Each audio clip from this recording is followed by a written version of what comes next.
Unfortunately, they are still preserved in bilateral dialogue due to the background created by the former US administration with its destructive actions. These problematic issues have piled up due to illegal actions by several previous teams in the White House. They had a lot of things in common, personnel and Russophobic ideas. They deliberately created hurdles for the functioning of Russian embassy in Washington, and by doing so, they did damage to the diplomatic relations between our countries. As you know, Russia had to make counter actions, and we realized that this could not go on forever. And it has become obvious for the new team in the White House. We have always said that degrading bilateral relations is not our choice, but we have always reciprocated. We hope that the current meeting will be the first one in a series of bilateral consultations that will help us overcome dispute and build confidence and so on. Let me highlight once again. We will comment on that once we get information. However, experts have a lot of work to do, and let us wish them success. Let's turn to the schedule of Minister Lavrov. On the 6th of March, at the Directorate for the Affairs of Diplomatic Corps, the Cultural Center will host a presentation of economic investment and tourist potential of the Vologda region. Exhibitions will be showcased. They will showcase achievements in social and economic development and the natural beauty and unique culture of this region. This exhibition will bring together representatives of the diplomatic corps, business community, federal, regional authorities and media outlets. Foreign Minister Sergei Lavrov will make an address, as well as the governor of the Vologda region, Mr. Filomonov. Let's turn to the situation around Ukraine. The Ukrainian fighters continue terrorist campaign against civilians, and the FSB of Russia published archived documents of 1940s. They show that Ukrainian nationalists in the Kursk region commit military war crimes that are similar to the massacre during the Great Patriotic War, where Hitler occupants shot down civilians. On the 19th of February, in the Kolyhalina settlement of the Belgorod region, enemy drone attacked service bus, killing a civilian, injuring a woman, and the same day UAV strikes wounded 2 persons. On the 24th of February, another person was wounded. In the DPR settlements from 18th to 24th of February, UAV strikes of Ukrainian armed forces against residential areas killed 2 civilians, injuring at least 19. In the Zaporozhye region, the UAV strikes against civilian cars on the 18th and 19th of February. Strikes injured a civilian and an ambulance woman. Witnessed from a liberated Novgorodovka told Russian servicemen that Ukrainian armed forces shot down 4 children that wanted to flee, and they were killed. They also opened fire against other civilians. These crimes will be definitely punished. Russian courts continue to issue verdicts to Ukrainian neo-Nazis and mercenaries. A long-term imprisonment was given to Ukrainian fighters from Nationalist Battalion of Azov, Budikov, Tokarov, Matushin. From the 17th to 25th of March 2022,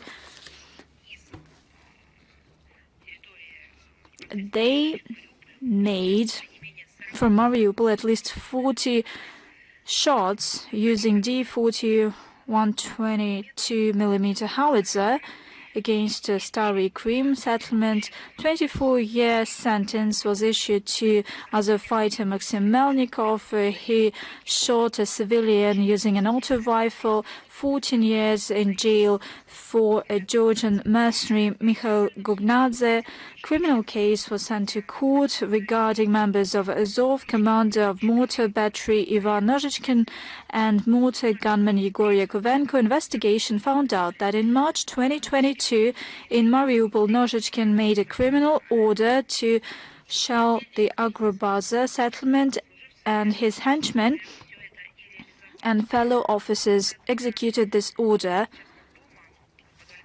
As a result, 2 private houses that sheltered civilians were injured. Charges for terrorist attacks against civilians in the Kursk region were pressed against the fighters of the 22nd Separate Mechanized Brigade, Butchenko, Melchenko, Litvinenko, and Bilichenko.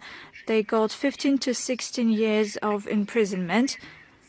Same sentences were issued to fighters from the 64th Independent Rifle Battalion of the 44th Separate Mechanized Brigade, Olesuk, Gorbachenko, Andreychenko, Lashenko. In the settlement of Snagest of the Kursk region, they terrorized civilians, they seized private houses, they repeatedly opened fire against Russian servicemen and civilians.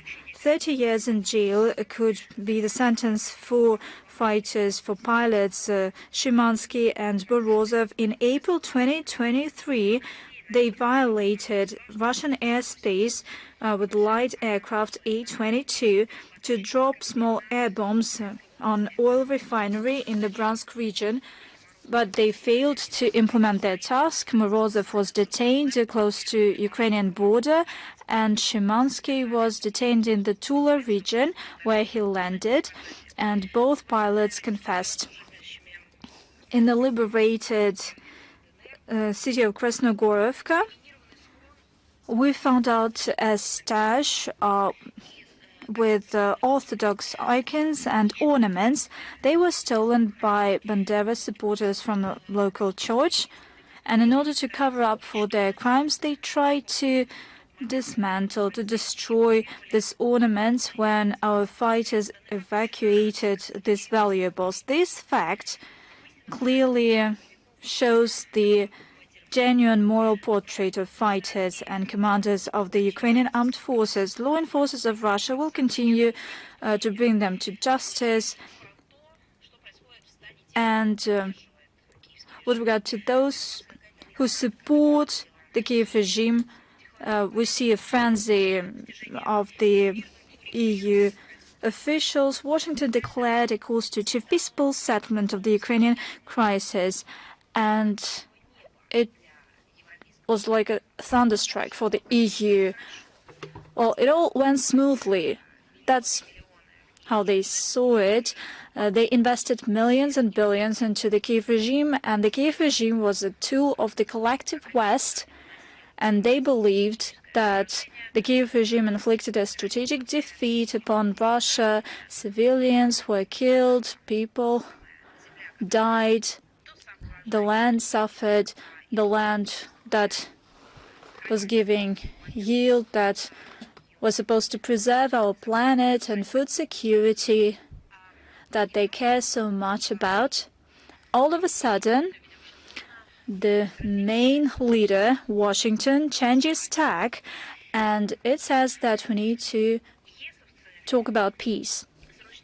The EU immediately rushed to search for the main answer to the question.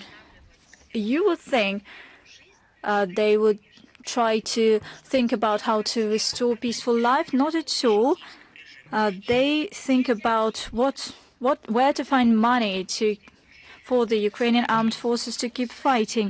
That is exactly the point behind the emergency meeting in Paris that took place on the 17th of February that brought together Germany, the UK, Denmark, the Netherlands, France, Italy, Spain and Poland, countries that are the main suppliers of weaponry to the Kiev regime. They were joined by other EU and NATO representatives, but it didn't go further than that. The same case took place at the similar get-together on the 19th of February. Macron invited heads of Belgium, Greece, Romania, Latvia, Lithuania, Estonia, the Czech Republic, Finland, Sweden, Canada and Norway. And both events showed that there is different serious discord in the Western camp. They refuse to duly respond to the changing situation, and it fails to come up with a common approach when the Trump administration basically shifted the solution of security problem for Ukraine to Europe. The only common ground between EU and NATO allies is the need to further help the Zelensky regime without regard to the American partners. However, they didn't identify the sources of financing. There were attempts by Scandinavia and the Baltic lobbyists to do it by seizing Russian assets, but that was strictly opposed by the top EU countries, because after that, nobody would take them seriously as a place where the assets could be kept.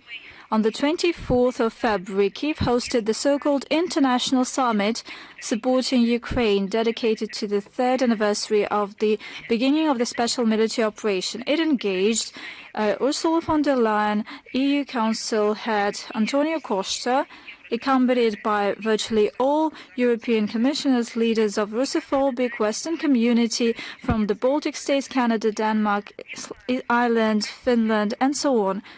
The US was not present.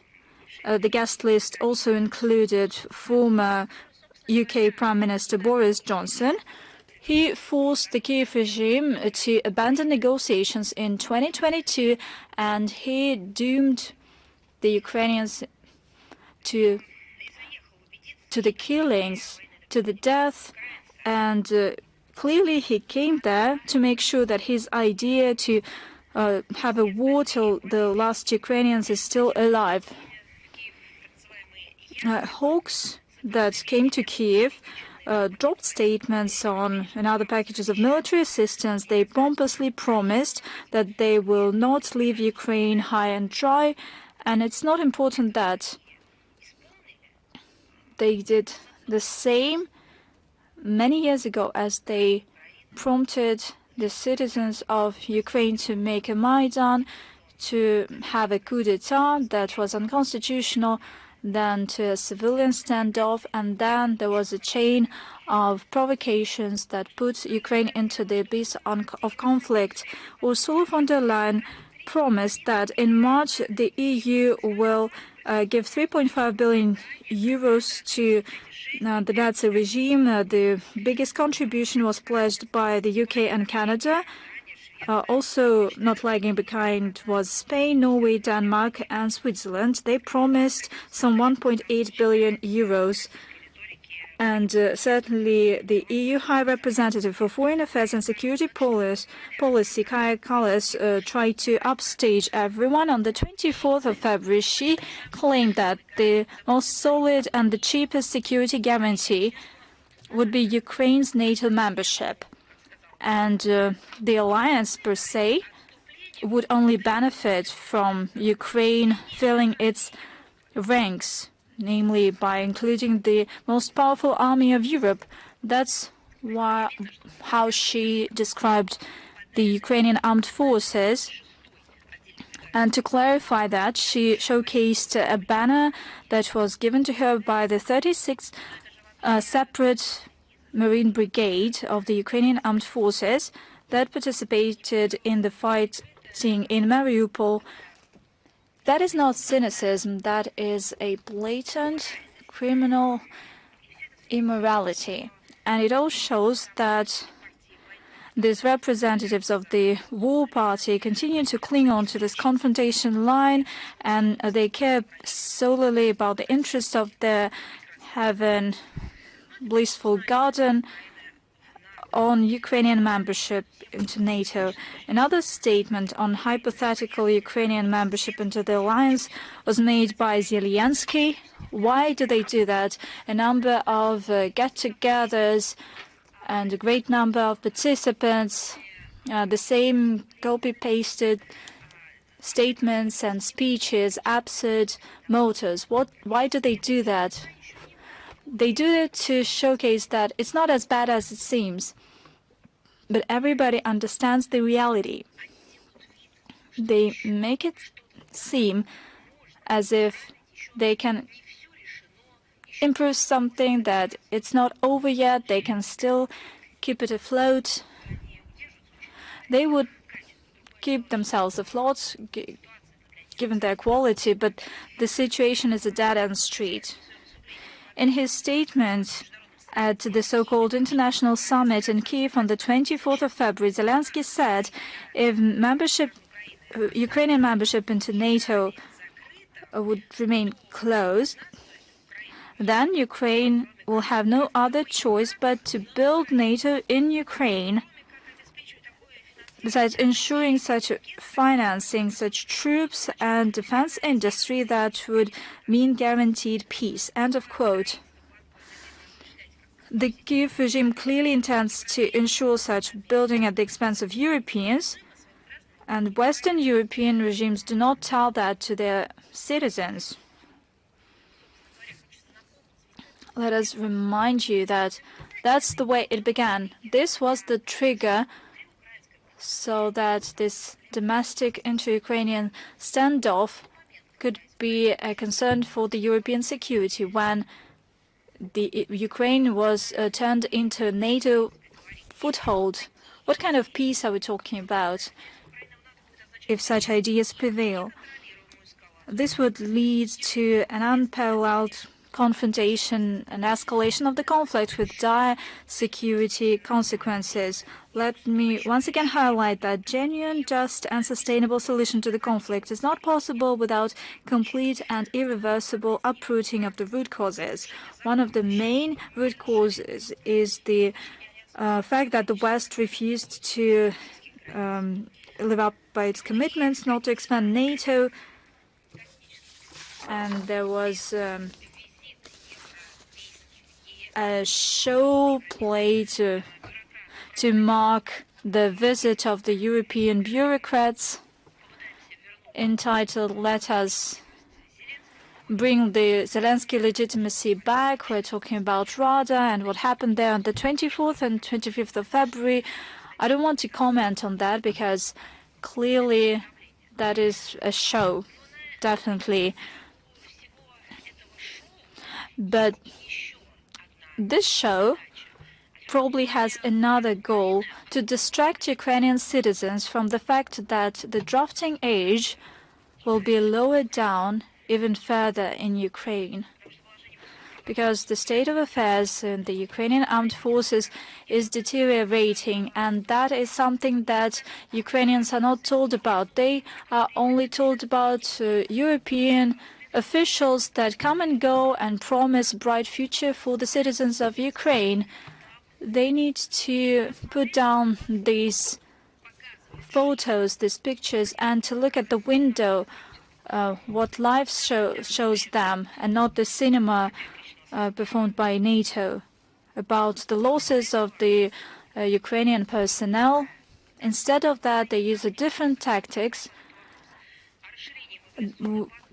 The Kiev junta is considering lowering down the drafting age in mid-February.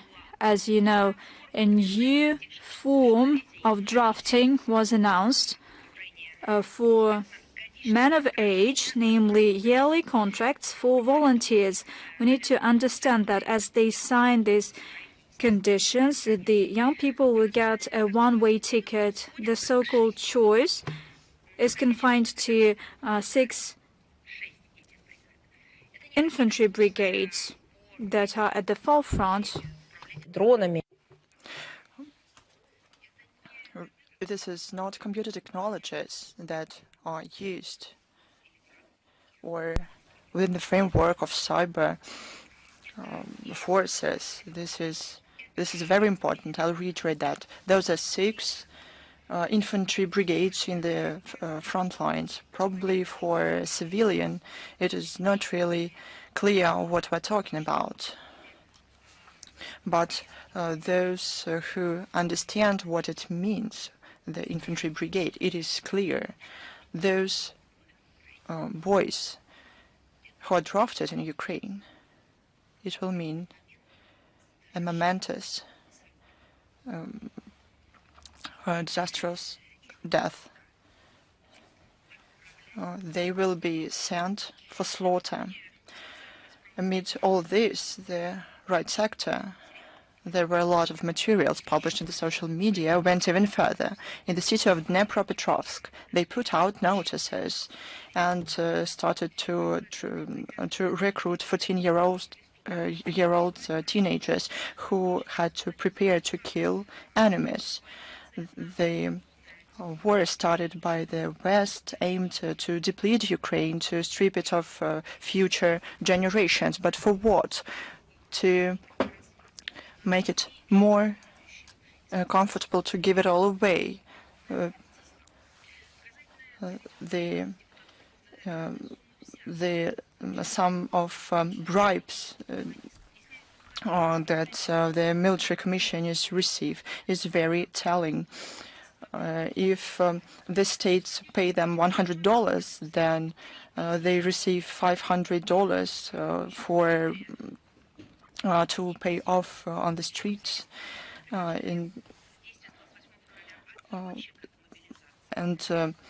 Since they're determined seize on February 28th, military commissioners will get a lot of money, and those who cannot pay off and do not want to die for junta, probably they will be killed from the military brigades of the Ukrainian army. The information about such cases was disclosed by the fighter of the 3rd Separate Assault Brigade of the Ukrainian army. All these facts, they mean that the aims of the special military operation are declared not in vain, and all of them will be achieved. The Russian leadership said many times. The Westerners, they suffer not only from Russophobia, but also against those who think that relationship with our country is a norm or even a priority. Let's see what happened to the president of the Serb Republic, Dodik. We commented on it already, but we want to give more information about it. We share outrage of the public in the Balkans after the court of Bosnia and Herzegovina pronounced a guilty verdict to the president of the Serb Republic, Milorad Dodik. It is another case when policy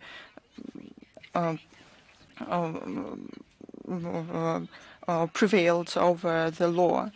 He only fulfilled his duty under the constitution, and this was interpreted as the violation, quote, all state legislation, end of quote.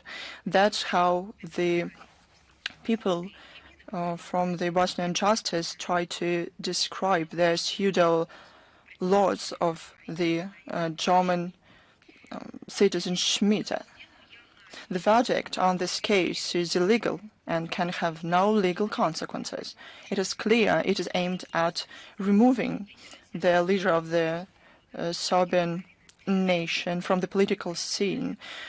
His policy is principled and patriotic, and it contradicts the Euro-Atlantic ideas. We we support the efforts of the authorities of the sub-republic to defend the constitutional status of the republic under the 1995 General Framework Agreement for Peace in Bosnia and Herzegovina for the fundamental principles of sovereignty and territorial integrity of the country, equal rights of three state-forming nations. The Russian Federation, as the permanent member state of the UN Security Council, as a guarantor of the peace agreement, uses all political measures at hand to prevent the situation developing in a negative way and neutralize threats of interethnic dialogue, peace, stability, and threats that can appear in the state and in the Balkans in general, as well as to attract additional attention of the international community to the situation and to bring the situation back to the Dayton framework. One more thing. We took note of demands of the US to upload tankers with Russian oil until February 27. These were demands against India. I would like to say that India officially did not join legitimate restrictions against Russia initiated by the US and its satellites against Russian energy. Given special strategic character of the Russia-India partnership, as well as interests of Russian oil and gas sector, we deem unnecessary and counterproductive to comment on the statements of Washington. But I would like to yet again underline things that we talked many times. Russia denies the unilateral restrictions and measures to put pressure, including against energy, behind the sanction policy of the West. There's a new colonial aspiration to ensure economic advantage and to push other actors and players from world energy markets.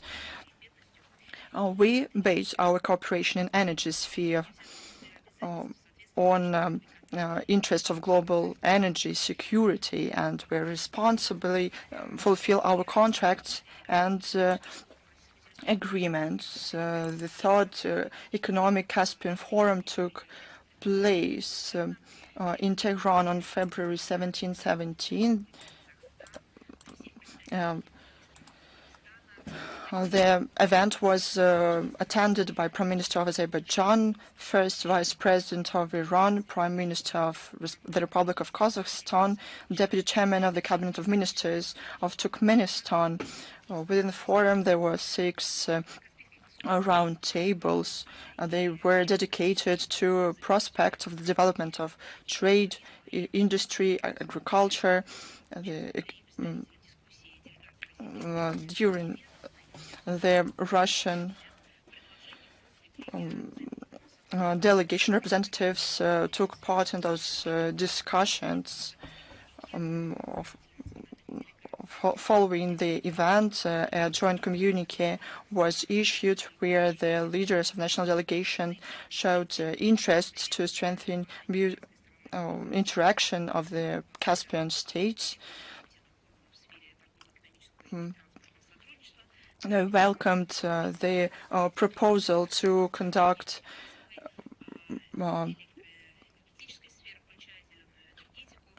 meetings about trade in Iran until 2025. The participants of the meeting were thankful for the host to the high level of organization and hospitality. The forum confirmed the stance of the Caspian states to develop interaction.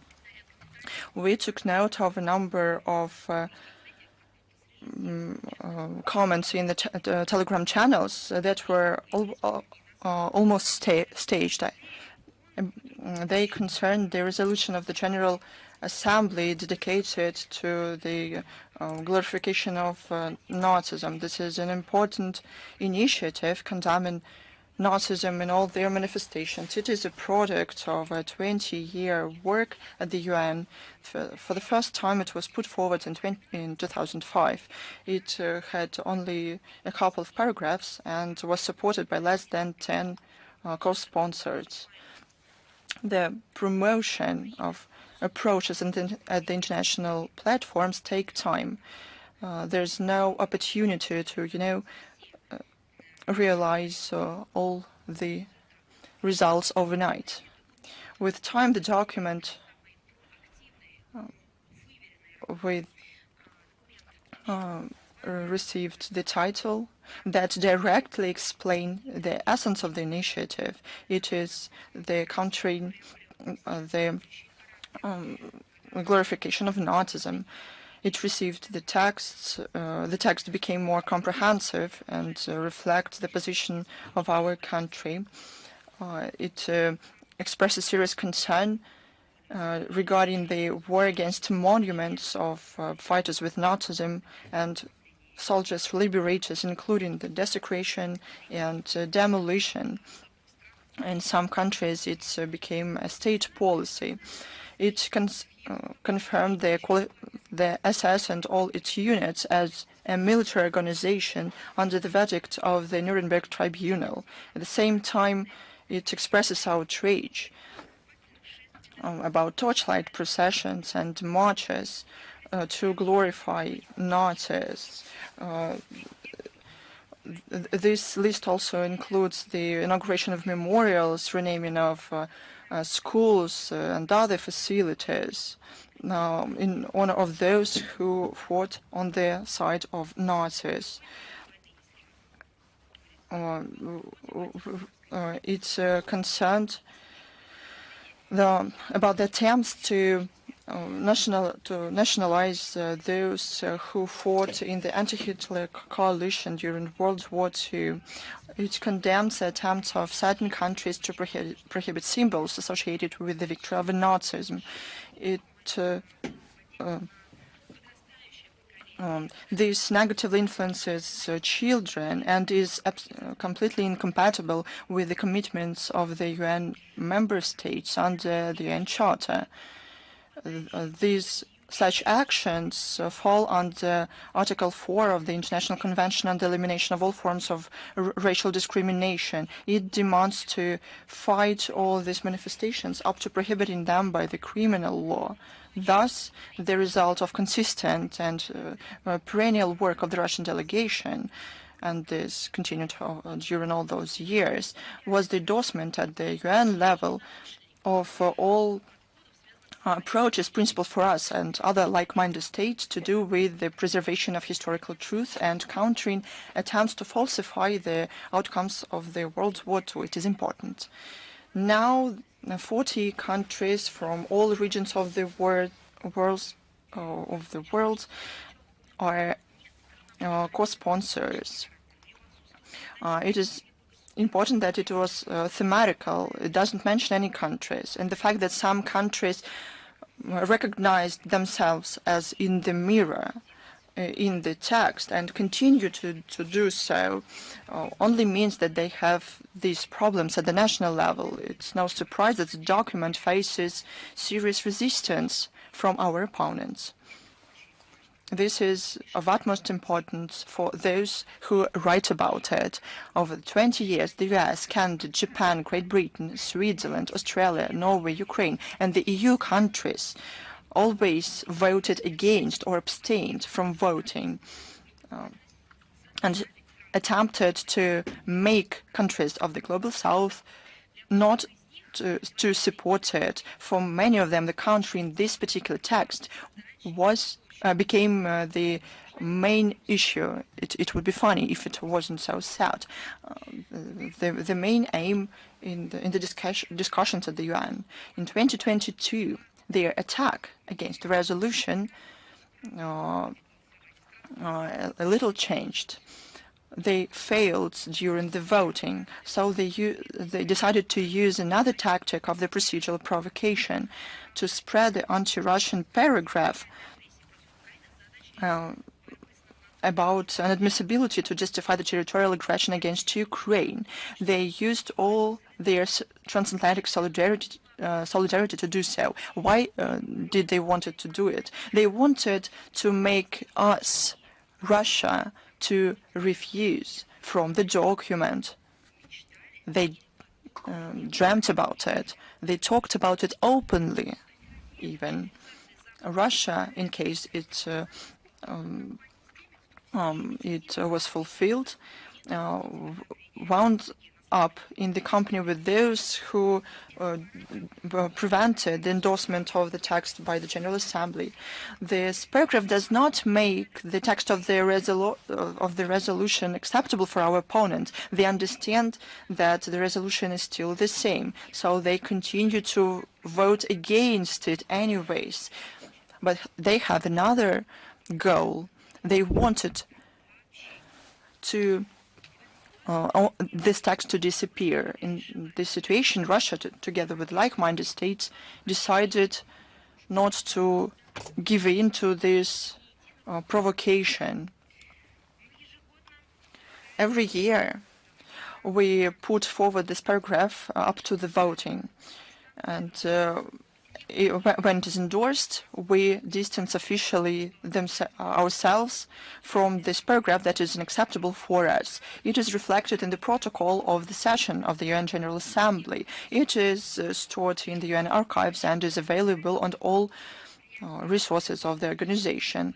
I would like to draw your attention to this fact. Neither Russia nor other co-sponsors are not tied by the text of this paragraph.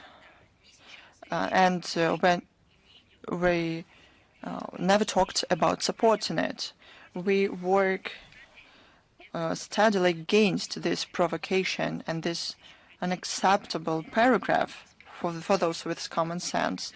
It loses support, and we hope that it will be eliminated in the nearest future. And this meticulous work gives fruit. In 2022, 63 countries voted for it, 23 against, 65 countries abstained. But last time, in December 2024, the number of voters remained the same, but the number of opponents almost doubled. Against, 41 delegations were against, 50 abstained. We're convinced that Russia shouldn't give up its positions in the fight against glorification of Nazism at the UN. But where are we to fight, if not in the country, in the organization that appeared following the destruction of Nazism?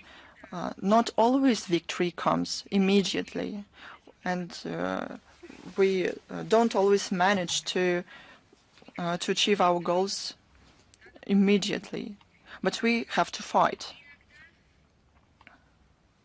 And sometimes we have to combine both desire to settle the situation momentarily and meticulous work. We fight through diplomatic means for the interests of our country, but we also unite the international community on this important issue. We continue working on the resolution, not a week before it is up to the voting. We fight the amendment to the resolution, not an hour before the voting, but every day. Did those provocators know about it, including in the Russian information space? They did not. Do you want to help? Let us unite our capabilities, potential and resources. I'm talking about the media resources who mentioned this topic only one time. Do you want to cooperate? Just address us, say that, or maybe we will say that to you. I would like to say that all these speeches by representatives of the delegations are openly published. Russian diplomats have commented in detail what I have mentioned just now to different media outlets. They have clarified procedural aspects, substantial issues connected with our activities in the UN, and we're grateful to journalists, bloggers and experts who cover this issue highly professionally. We intend to continue to make efforts to counter the aggression, historical aggression against our country, unleashed by some countries. One more important issue, we have had several brief announcements today, and we will provide a detailed material after the briefing and in the briefing text. There will be the second stage of the SCO International Chess Tournament. We have already mentioned its first stage during the briefing on the 18th of December 2024. There were more than 3,000 people from more than 10 SCO countries. It will be possible to participate both online and offline. The second stage will be joined by even more participants, and there will be another stage of the tournament on My Chess platform, and there will be participants from more than 15 countries. The final of the tournament will take place in July 2025. We will provide links in the text of the today briefing, and we invite all the chess players to participate in this landmark event. On the soon it will be an anniversary of the Nuclear Non-Proliferation Treaty, and we will publish a detailed material on our website. And cultural humanitarian cooperation from the 26th of February until the 2nd of March. Now, exhibition fair of folk arts and crafts is held of our entire motherland, Russia, Spring Fantasy, Ladia. There are many questions. Just visit Ladia, this exhibition, and you will have a look what we protect, what we fight for, what is vital for us. And the National Center of Russia, from the 28th until the 3rd of April, is to hold an open dialogue, the future of the world, a new platform for global growth, on changes, and there will be 4 main themes: investing in people, investing in technology, investing in environment, and investing in connectivity. We invite everyone who wishes to participate to provide their ideas on the growth of the global economy in essay format until the 9th of March 2025. We reassure you that all the links will be posted in the briefing text. The authors of the best essays will be invited to participate in person at National Center Russia from the 28th until the 30th of April 2025. There will be allow the delegation visiting and Vientiane Days in Moscow, held with the support of the Department of Foreign Economic and International Relations of our capital. It will be a possibility to study the history of Laos in detail, and the Moscow Chamber of Trade and Industry will hold a business forum and presentation exhibition of Lao goods. The participants will discuss cooperation in tourism, culture, trade, IT technologies, energy, and Vientiane Days will become a platform for further cultural exchange and strengthening ties in business sphere. It will be the continuation of the tradition like Days of Moscow in Vientiane that were held last year in 2024, and it will be an important milestone in the cultural life of this city and our international relations. We also have the anniversary of the relations between the USSR and the Holy See. Two countries that are not similar at all have made a step towards each other, trying to establish dialogue and cooperation. A lot of experience has been accumulated in cooperation in science, culture, education, history, archive, healthcare. Now the dialogue is based on mutual respect, traditional values, and preserving the civilizational identity. We support the efforts of the Holy See and Pope Francis in person for conflict settlement, and we value the deeply balanced approach of the Holy See to settle the Ukrainian crisis, to resolve the crisis, and we are very concerned about a recent report from the Holy See Press Office of the Pontiff's deteriorating health.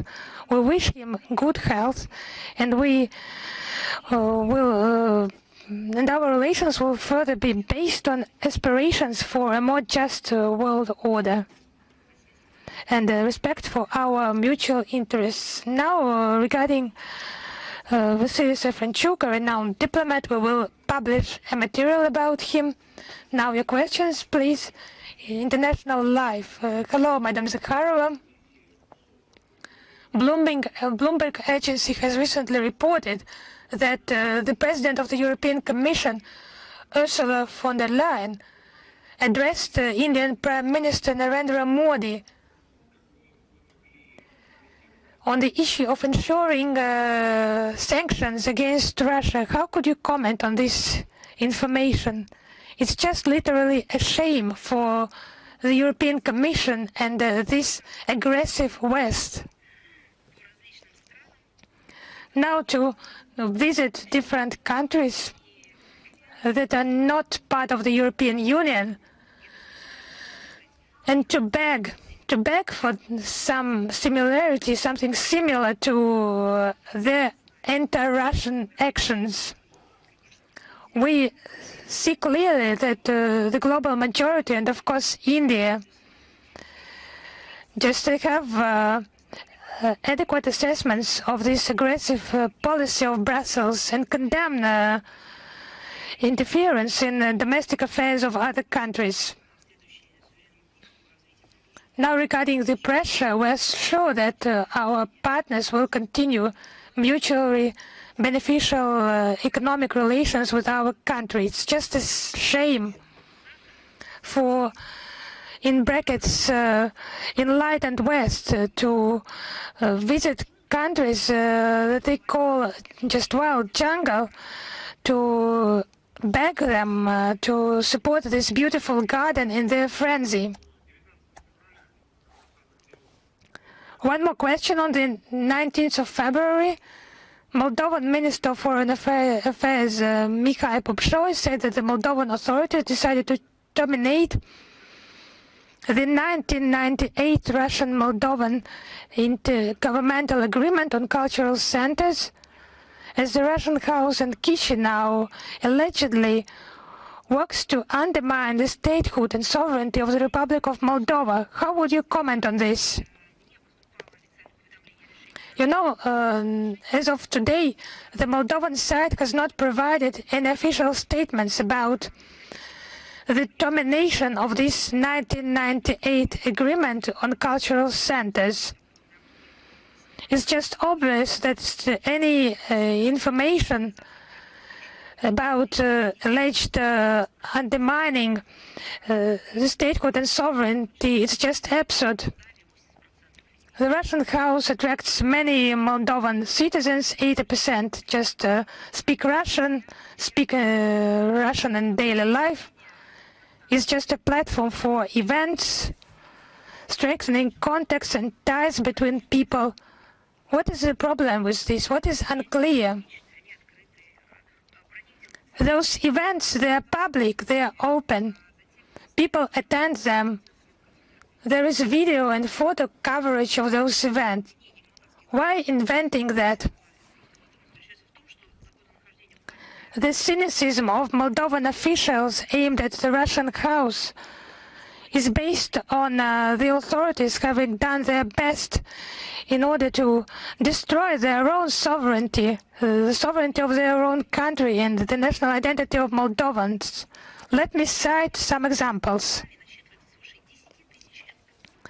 According to estimations of local experts, in Moldova there are about 10,000 non-governmental organizations fully or partly financed by the collective West.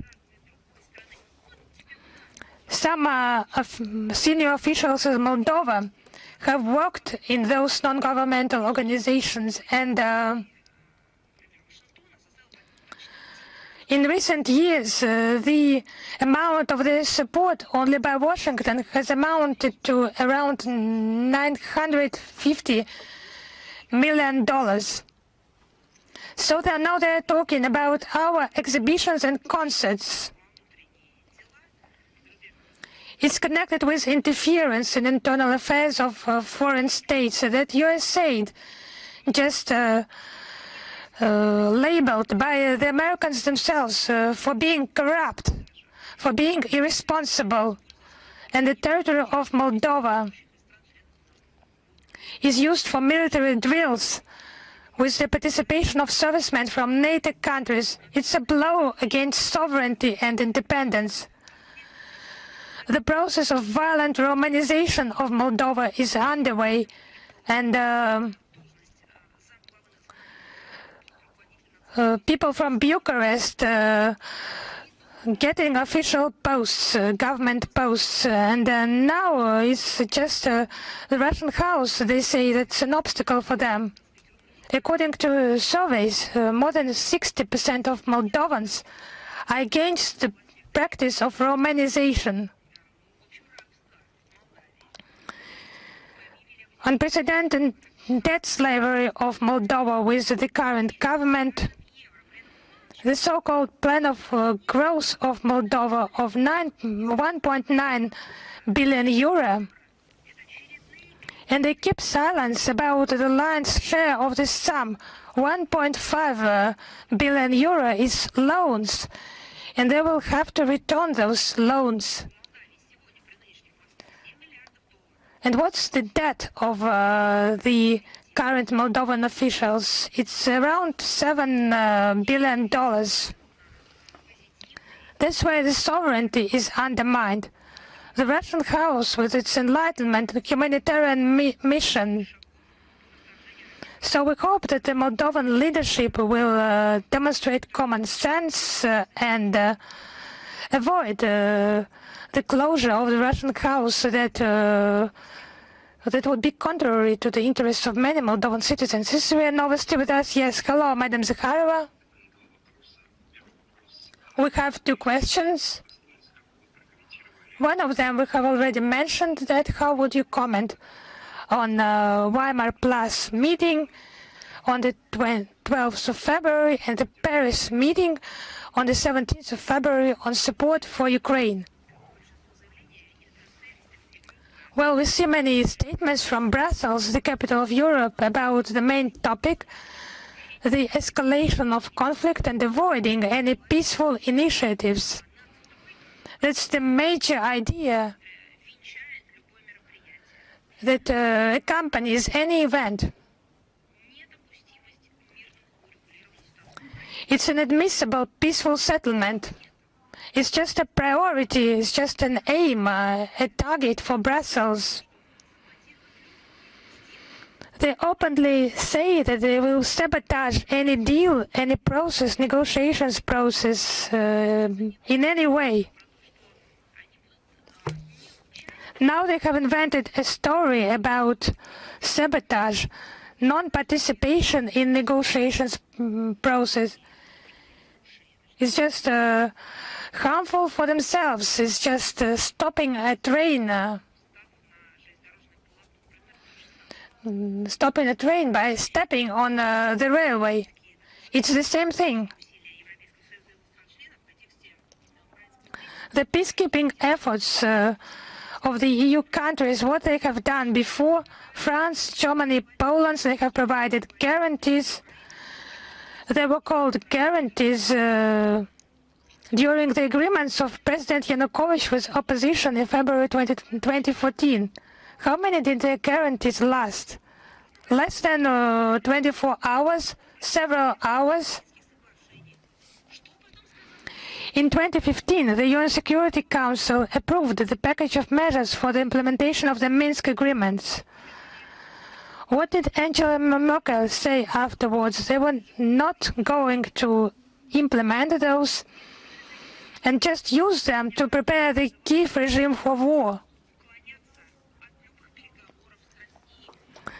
They just called upon avoiding any negotiations with Russia to promote the forceful settlement on the battlefield, supported the so-called peace formula of Zelensky, and then the harm formula, that's what they call their participation in the settlement of the situation. We remember that. To remain the main proponent of the war in Ukraine and to require their specific role in peaceful process is just impossible.